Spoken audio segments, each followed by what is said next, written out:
Welcome back to Star Aspect Designs, where we prove that you don't need a mansion to live large.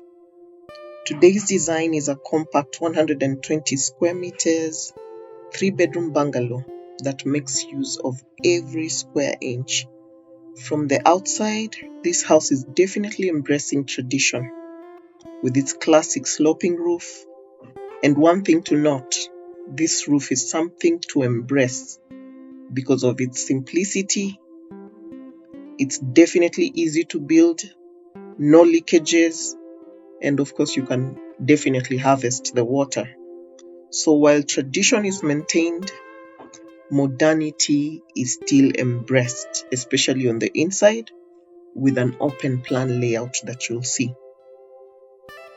So this house is perfect for anyone who wants a home that is practical, stylish, and won't require you to take out a loan until your grandchildren retire. So as you can see, it's quite a traditional home on the outside. Traditional and simple. Those are the key factors for this house. And at the side here, you can see a gas cage that's of course connected to the kitchen. And then that's the side of the house.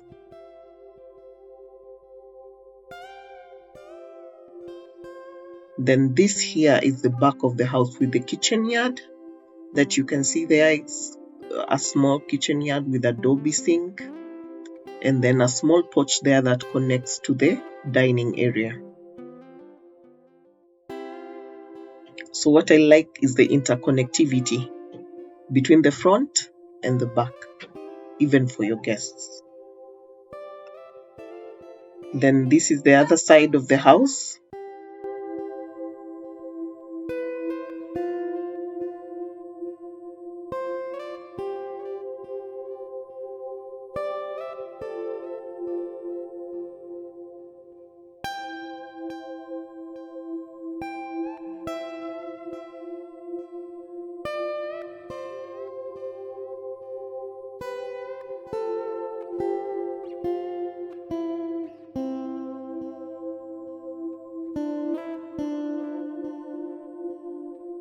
So as you can see here, that sloping roof is a major feature for this house, the traditional sloping roof. And as I mentioned, the sloping roof is very easy to build and it ensures no leakages.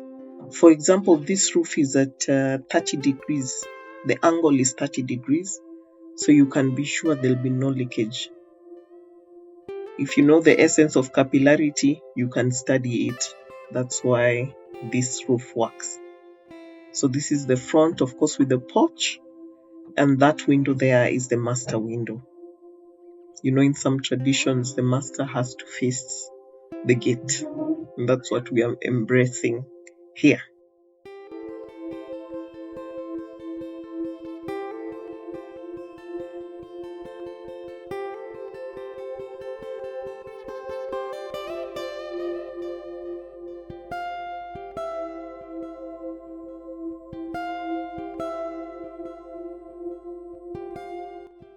So let's move and embrace the modernity on the inside. So you'll be able to see how the inside then transverses the tradition and goes into the modern kind of living with the open spaces. So here is the plan. You can take a while and pause it just to study it and see how all the spaces relate to each other.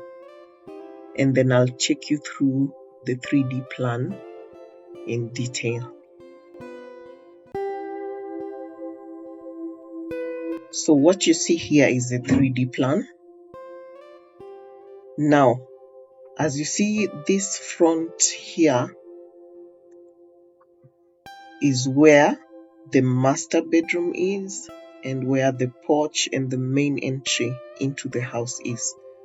So from that porch there, and then you enter the house, you have your lounge there, you have your dining there, and then you have your kitchen there.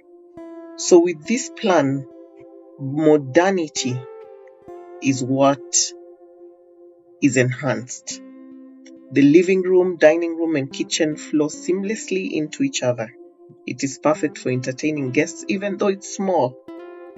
It's perfect because you can keep an eye on the kids and make sure nobody steals, that extra piece of chicken before dinner is served.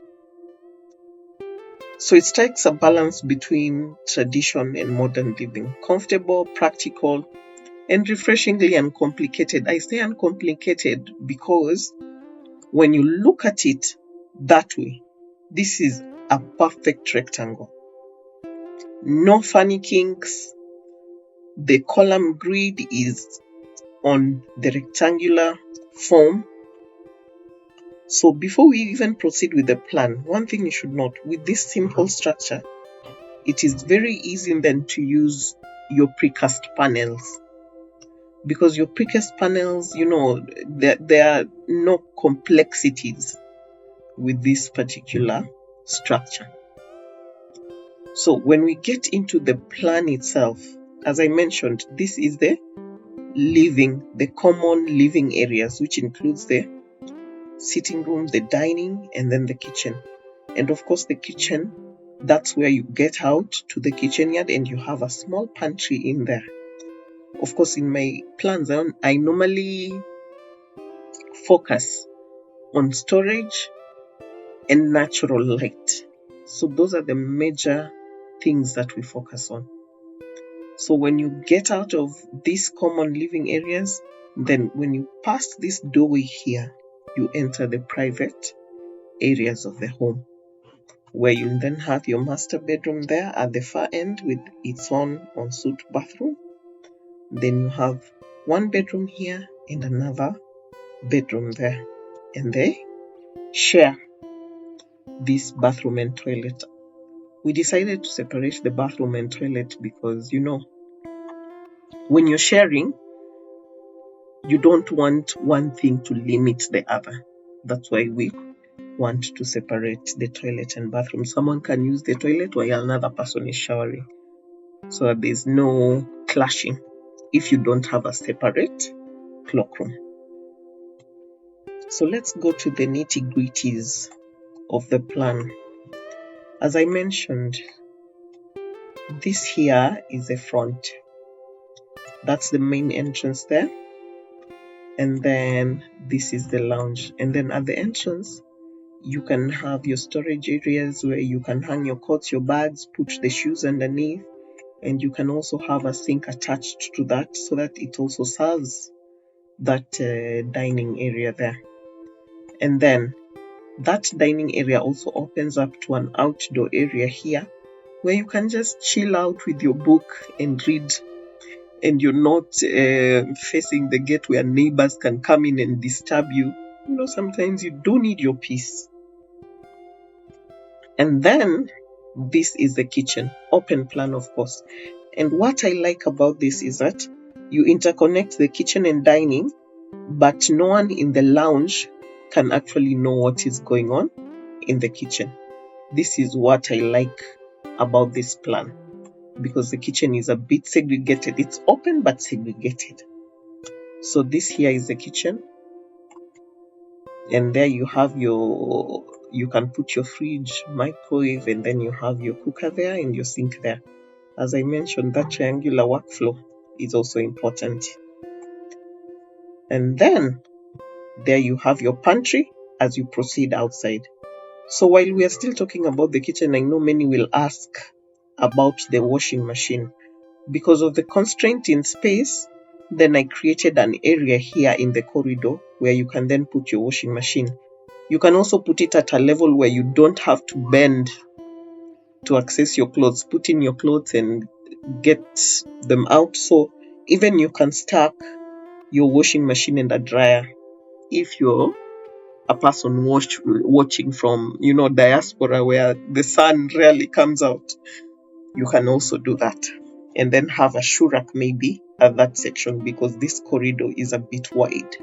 So it can accommodate some storage on that end. And then that section now is for the bedrooms, which I already took you through. so you can take some time to study it. So that is it for this house. The simplicity and functionality is what sells it. This is a small house where you have everything. You don't, as I mentioned, you don't have to spend millions to live comfortably, to live large. So that is the house. You can take some time and study it. You can ask the questions.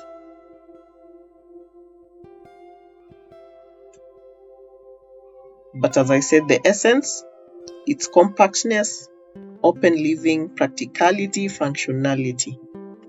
Those are the keywords.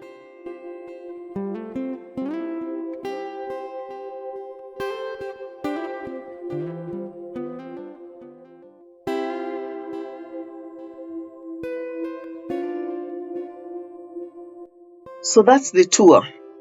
Proof that you don't need a huge house to live large. Sometimes all you need is a smart design, a good fundi, and just a little faith that the hardware guy won't say bei imepanda leo. Those fluctuations are never good on your pocket. If this design gave you ideas for your future home, hit that like button. We really like when we see that particular like on the video. And please subscribe and share with that one friend who has been wanting to build for the past 5 years. It might just be the nudge that they need. Also tell us in the comments which part of this house stole your heart. Is it the open living plan? Is it the cozy bedrooms, the roof?